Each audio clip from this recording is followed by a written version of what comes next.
मस्त अशी मोहरीच्या पानाची भाजी बनवून तयार झालेली आहे आयुर्वेदिक। नमस्कार, चव गावाकडच्या यूट्यूब चॅनलवर तुमचं स्वागत आहे।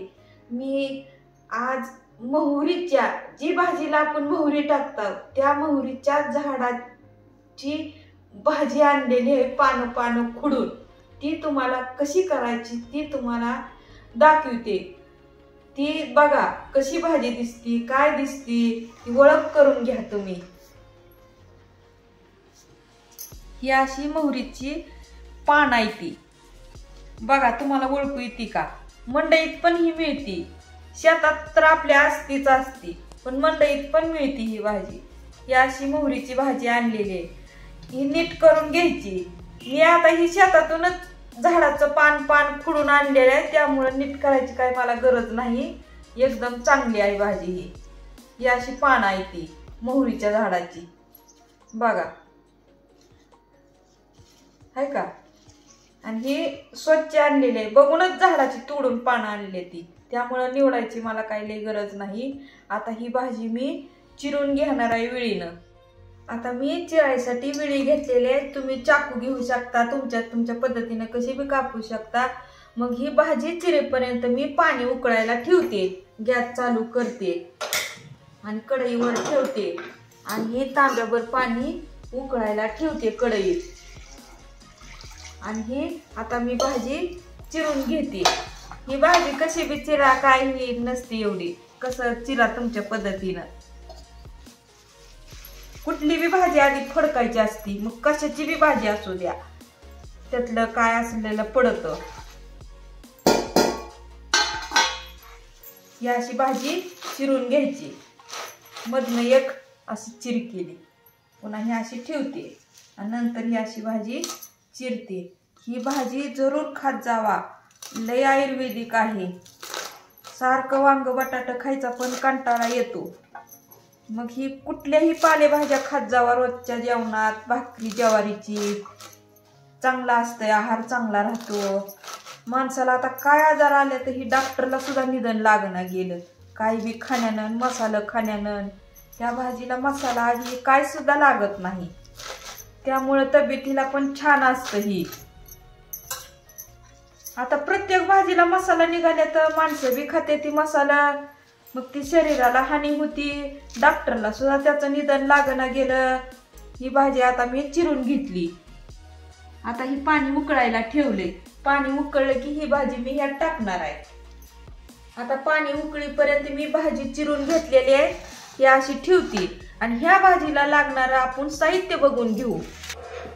आता ह्या भाजीसाठी साहित्य मी वाटीभर शेंगदाण्याचं कूट घेतलेलं आहे, अर्ध फुलपात्र तेल घेतलेलं आहे, चवीप्रमाणे मीठ घेतलेलं आहे, 2-4 पाकळ्या लसणाच्या घेतलेल्या आहेत त्या अशा चिचून फोडणीसाठी, आणि मिरची घेतलेली आहे त्या 3-4। तुम्हाला तिखट पाहिजे असलं तरी पण तुम्ही तिखट मिरची जास्त टाकू शकता, पण मी तिखट जास्त घेतला नाही, 4च मिरच्या घेतल्या त्या। हे साहित्य पण लय लागत नाही, मसाला पण लय पोटात जात नाही, आणि भाकरी घेतली, भाजी गरम गरम किती छान लागतं खायला। पण मसाला आणि तेल खाऊन तब्येती बिघडायला लागल्या व आपल्या सगळ्यांच्या। आता ही पाण्याला उकळी आलेली आहे बघा, आता ही भाजी टाकते ही उकळत्या पाण्यात, मोठा गॅस केलेला आहे, आणि लगेचच पाणी उकळत्या पाण्यातून ही भाजी काढून घ्यायची। म्हणजे ही जी असते ती हिरवट पाणी ती चव लागत नाही, म्हणून उकळत्या पाण्यातून ही भाजी काढून घेणार आहे। असं उलटण्यानं भाजी मिक्स करून घ्यायची, गॅस मोठाच ठेवायचा आणि 1-2 मिनिटातच लगे ही उकळीतून भाजी काढायची। लय वेळ पण लावायचं नाही, लय शिजू पण द्यायची नाही, 1-2 उकळे आले की झालं। अशा ह्या का पाण्याला भाजी टाकून उकळत्या पाण्यात मिक्स करून 1-2 उकळे येऊ द्यायच्या, 2च उकळे येऊ द्यायच्या। असं उकळत्या पाण्यात भाजी मिक्स करत राहायची, म्हणजे वरची साईड खाली जाती, खालची साईड वर जाती, म्हणून अशी मिक्स करत राहायची भाजी उकळत्या पाण्यातून। झाल्या बघा 1-2 उकळे, आता मस्त झाल्या, अशी मिक्स केलेली आहे भाजी। आता ही गॅस बंद करते मी, अशी आता ह्या दुसऱ्या गार पाण्यात टाकून घेणार आहे भाजी। ही पाणी दुसरं घेतलंय मी थोडंसं आणि त्यात ही भाजी काढून घेणार आहे.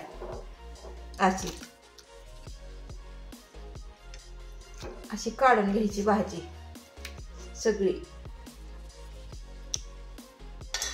उकळत्या पाण्यातून का काढून घ्यायची तर या भाजीला मातटपणा असतो, चांगली लागत नाही जरा, म्हणून ही पाणी अशी उकळत्यातनं काढून घेतली की चव छान लागते. ही पाण्याचा बघा कलर कसा आलाय. ही पाणी चांगलं नाही लागत खायला, म्हणून मी उकळत्या पाण्यातून काढून घेतले. आता ही गार पाण्यात भाजी घेतलेली अशी करायची. ह्या का गार पाण्यात पण अशी खालवर मिक्स करून घ्यायची. ह्या का अशी. आता ही मुटका करून पिळून घेणार आहे मी भाजी. हा काही मुटका करायचा, असा एकच मुटका झाला हिचा. ही खाऊन बघा भाजी, मग परत मला कमेंट बॉक्स वरून सांगा. ह्या का अशी पिळून घ्यायची. ह्या काही पिळून घेतली मी भाजी. आता ह्या कुटा शेजारी शेंगदाण्याच्या ठेवते आणि ह्याच कढईत आता मी भाजी फोडणी देणार आहे. आता ही पाणी कढईतलं काढून टाकून देते. हीच कढई आता गॅसवर ठेवते. मोठा गॅस केलेला आहे. कढई चटकीने गरम होती. कढई गरम व्हायला लागलेली आहे तोपर्यंत ही भाजी मी असा मुटका फोडून घेते. ह्या काही असा भाजीचा मुटका फोडून घ्यायचा आणि ह्याला शेंगदाण्याचं कूट आणि ही मीठ असं मिक्स करून घ्यायचं. बघा हे असं ती मुटका आहे ती त्याचं असं करायचं, फोडायचं मस्त पैकी. हो का ही मस्त अशी आता भाजी आपण गोळा केलेला ती फोडून घेतलेला आहे.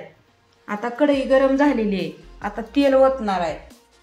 तुम्हाला तुमच्या आवडीनं तेल वापरू शकता, पण पालेभाज्याला तेल आणि शेंगदाण्याचे कूट भरपूरच पाहिजे, तेव्हाच भाजी छान लागते. आता ही मिरची आणि लसण टाकणार आहे तेलात. तेल तापलं का बघते. नाही अजून तापलं. तेल चांगलं तापलं बघा. आता मिरची आणि ही लसण दोन्ही पण टाकून घेते. त्याला लसण टाकला. आता ही मिरची टाकायची.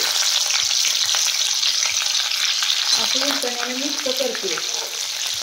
चांगला कलर आला लसणाला. आता भाजी टाकून घेते. ही आता ही भाजी टाकली. सगळं ताटातलं टाकून दिलं भाजी पीठ. आता ही उलटण्याला अशी मिक्स करायची भाजी. बघा लसणाचा सुद्धा कलर छान दिसतोय. या भाजीचा वास तर एवढा छान येतोय, लयच भाजी भारी लागते खायला भाकरी सोबत. असं सांडशी धरली एका हातात आणि ही भाजी मिक्स करायला लागली. गॅस बारीकच केलेला आहे मी. झाली ती भाजी तयार एका मिनिटातच. ह्या का खाली चिकटली नाही काय नाही. 2 मिनिटात आपली ही फोडणी देऊन मोहरीची भाजी झालेली आहे तयार. ही भाजी बनवायची पद्धत कशी वाटली ती कमेंट बॉक्सवरून सांगा. व्हिडिओच बघू नका. आणखीन अशाच गावरान भाज्या मी तुम्हाला करून दाखवणार आहे. सबस्क्राईब करा.